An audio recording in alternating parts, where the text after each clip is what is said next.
Hi friends, நம்ம இன்றைக்கி என்ன செய்ய போகிறோம் அப்படின்னா முட்டை வெள்ளை குருமா செய்ய போகிறோம். அவிச்ச முட்டை வெள்ளை குருமா. அதுக்கு 3 முட்டை அவிச்சு வச்சுருக்கேன். மசாலா அரைக்கிறதுக்கு 1 ஸ்பூன் சோம்பு, 1.5 ஸ்பூன் கசகசா, ஒரு சின்ன சைஸு பட்டை, 3 கிராம்பு, 2 ஏலக்காய், ஒரு அன்னாச்சிப்பூ, ஒரு 10 மிளகு இவ்வளவு எடுத்து வச்சுருக்கேன். இதை வறுக்கக்கூடாது, வறுக்காமல் நம்ம அரைச்சிடணும். அடுத்து ஒரு 10 சின்ன வெங்காயம் எடுத்திருக்கேன். உள்ளி 10 உள்ளி, கொஞ்சமாக 3 முட்டைக்கு தகுந்தாப்பில் கொஞ்சமாக தேங்காய் எடுத்து வச்சுருக்கேன். ஒரு முறியில் 1/4 சைஸ் அளவு போதும், இவ்வளோ தான் நான் எடுத்திருக்கேன். அடுத்து தயிர் நம்ம தக்காளி குறையா சேர்ப்போம், அதனால் தயிர் எடுத்து வச்சுருக்கேன். ஒரு பெரிய பல்லாரி 1 சமையலுக்கு தயிர் எடுத்து வச்சுருக்கேன். ஒரு பெரிய பல்லாரி, சமையலுக்கு தேவையான எண்ணெய், அடுத்து ஒரு சின்ன சைஸ் தக்காளியும் 4 பச்சை மிளகாயும் எடுத்து வச்சுருக்கேன். 1 டீஸ்பூன் இஞ்சி பூண்டு விழுது,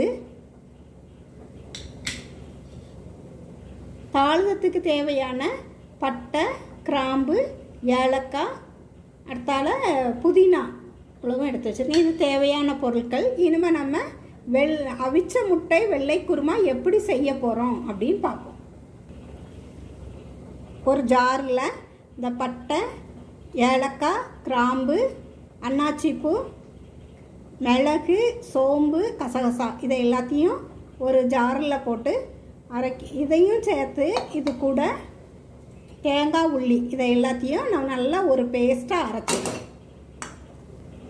4 பச்சை மிளகாய் இதுவும் அந்த பேஸ்ட்டு கூட போட்டு நல்லா பேஸ்ட்டாக அரைச்சிடணும். இந்த தேங்காயெல்லாம் அரைக்கும்போது அதில் 1 ஸ்பூனில் இருந்து ஒரு 2 ஸ்பூன் வரைக்கும் தயிர் சேர்த்து நம்ம அரைக்கணும்.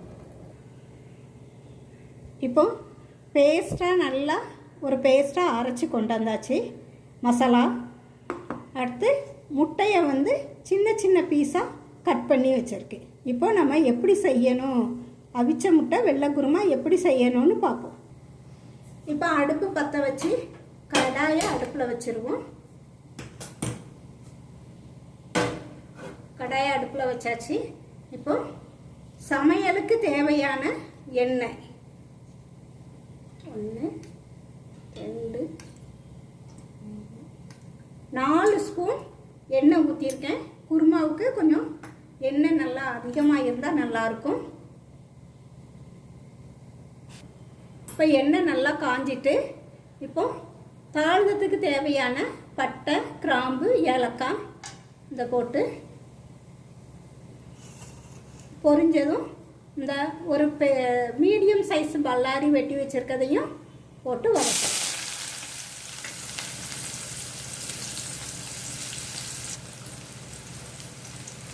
ரொம்பவும் வதங்கக்கூடாது, மீடியமாக வதங்கணும். ரொம்ப கலர் மாறக்கூடாது. இது வெள்ளை குருமா அப்படிங்கிறதுனால ரொம்ப கலர் மாறக்கூடாது. தீயவும் மீடியத்தில் வச்சுக்கிடுவோம். அடுத்தது ஒரு 3லேருந்து 4 நிமிஷம் வரைக்கும் வதக்கி விட்டால் போதும். இப்போ 4 நிமிஷம் ஆயிட்டு இங்கே பாருங்கள், இவ்வளவு வதங்கினா போதும். நிறம் ரொம்ப மாறக்கூடாது. அடுத்து 1 ஸ்பூன் இஞ்சி பூண்டு பேஸ்ட் எடுத்து வச்சுருக்கேன். அதை போட்டு அதையும் வதக்கணும். அடி பிடிக்காமல் லைட்டாக வதக்கி விட்டு இஞ்சி பூண்டு பேஸ்ட் பச்சை வாடை போகிறது வரைக்கும் வதக்கணும். இப்போ பச்சை வாடை போயிட்டு இப்போ நம்ம இதில் ஒரு சின்ன சைஸ் தக்காளி வெட்டி வச்சுருக்கோம். இதையும் இதில் சேர்த்து அந்தளவு வதக்கணும். இது ரொம்ப வதங்கக்கூடாது, லைட்டாக வதங்கினா போதும்.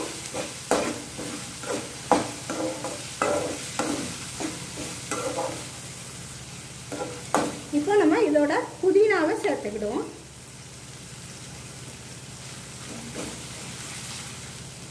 புதினாவையும் வதக்கிட்டு புதினா வதங்கினதும் இதோட இந்த தயிர் சேர்த்துக்கிறதும். இப்போ நம்ம புளிப்பில்லாத தயிர் தயிர் வந்து கொஞ்சம் ஒரு 1/4 டம்ளர் அளவு தயிர் சேர்த்துக்கிடுவோம்.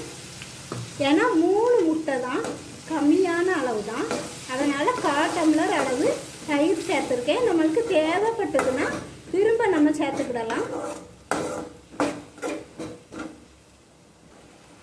இந்த தண்ணி எல்லாம் வற்றக்கூடிய அளவு தயிரில் உள்ள தண்ணி எல்லாம் வற்றி வரணும். அது வரைக்கும் ஒரு 2லேருந்து 3 நிமிஷம் வரை நல்லா வதக்கி விட்டுட்டு இப்போ இந்த கிரேவியை நல்லா பேஸ்ட்டாக அரைச்சி வச்சுருக்கோம்ல அந்த மசாலாவை சேர்க்கணும். அது வரைக்கும் வெயிட் பண்ணணும். இப்போ இந்த கிரேவிக்கு தேவையான உப்பு இந்த ஸ்பூனுக்கு 1 ஸ்பூன் போடுவேன்.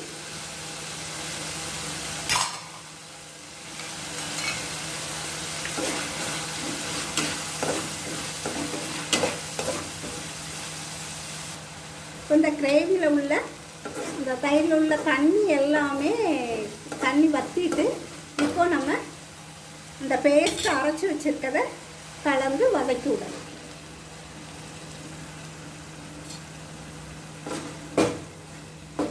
கொஞ்ச நேரம் இதை ஒரு 5 நிமிஷம் வரை வதக்கணும். ஏன்னா இது எல்லாமே வறுக்காமல் நம்ம அரைச்சிருக்கோம். அதனால் அந்த பச்சை வாடை போகிறது வரைக்கும் கொஞ்சம் நல்லா 5லேருந்து 7 நிமிஷம் வரைக்கும் நல்லா வதக்கி விடணும். வதக்கின பிறகு அந்த பச்சை வாடை போனதுக்கப்புறம் தான் நம்ம இந்த குருமாவுக்கு தேவையான தண்ணியை சேர்த்துக்கிடணும். இப்போ பாருங்கள், ஒரு 3 நிமிஷம் ஆயிருக்கு. இப்போ கொஞ்சம் வதங்கியிருக்கு. இன்னும் ஒரு 3 நிமிஷம் 4 நிமிஷம் ஆகட்டும். ஆனதும் இந்த கிரேவிக்கு ஏற்ற தண்ணியை நம்ம கலந்து வேக வைக்கணும். இப்போ இந்த பேஸ்ட் வந்து நல்லா மசாலாவில் வந்து பச்சை வாடை போயிட்டு இப்போ நம்ம இதுக்கு தேவையான தண்ணியை சேர்த்துக்கிடணும். 300லேருந்து 400 மில்லி தண்ணி வந்து சேர்த்துக்கிடணும். இது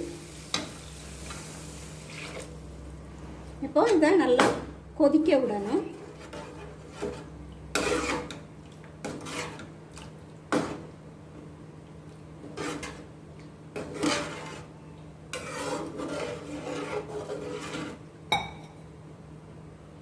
இப்போ தண்ணியெல்லாம் கலந்தாச்சு.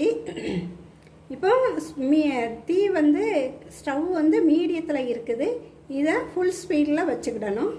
வச்சு இப்போ நல்லா கொதிக்க விடணும் குருமாவை. வெள்ளை குருமாங்கிறதுனால நம்ம வத்தல் பொடி எதுவும் சேர்க்கக்கூடாது. பச்சை மிளகாய் அரைச்ச பச்சை மிளகாவோட காரம் மட்டும்தான். அதனால் அவங்கவுங்களுக்கு எவ்வளவு காரம் வேணுமோ அந்த அளவு பச்சை மிளகாய் சேர்த்துக்கிடணும். இப்போ பாருங்கள், இருந்ததுக்கு இப்போ கொஞ்சம் நல்லா மசாலா வற்றி வந்திருக்கு. இந்த குருமா வந்து தண்ணியாக இருந்தது கொஞ்சம் நல்லா வற்றி வந்திருக்கு. இன்னும் கொஞ்சம் வற்றணும். இன்னும் வற்றி வந்த பிறகு இந்த உதுத்து வச்சுருக்க முட்டையை இது கூட கலந்து நம்ம முட்டை குருமா செஞ்சிடணும். இப்போ குருமாவில் உள்ள தண்ணி ஓரளவு நல்லா வற்றிட்டு இப்போ உதுத்து வச்சுருக்க இந்த முட்டையை கலந்து ஒரு 2 நிமிஷம் கொதிக்க விடுவோம். அந்த மசாலா வந்து முட்டையில் பிடிக்கணும். அதனால் ஒரு 2 நிமிஷம் கொதிக்க விடணும். ரொம்ப கிண்டி கொடுக்கக்கூடாது, மஞ்சக்கரு கரைஞ்சிரும். அதனால் லைட்டாக கிளறி விட்டு ஒரு 2 நிமிஷம் கொதிக்க விட்டு இறக்கணும். இப்போ பாருங்கள், இந்த வெள்ளை குருமா நல்லா ரெடி ஆகிட்டு, முட்டை வெள்ளை குருமா ரெடி ஆகிட்டு. இது சப்பாத்திக்கு ரொம்ப நல்லா இருக்கும், சாப்பாட்டுக்கும் ரைஸ்க்கும் நல்லா இருக்கும். இங்கே இதை உங்கள் வீடுகளில் செய்து பாருங்கள். நம்ம சேனலை லைக் பண்ணுங்கள், சப்ஸ்கிரைப் பண்ணுங்கள், ஷேர் பண்ணுங்கள்.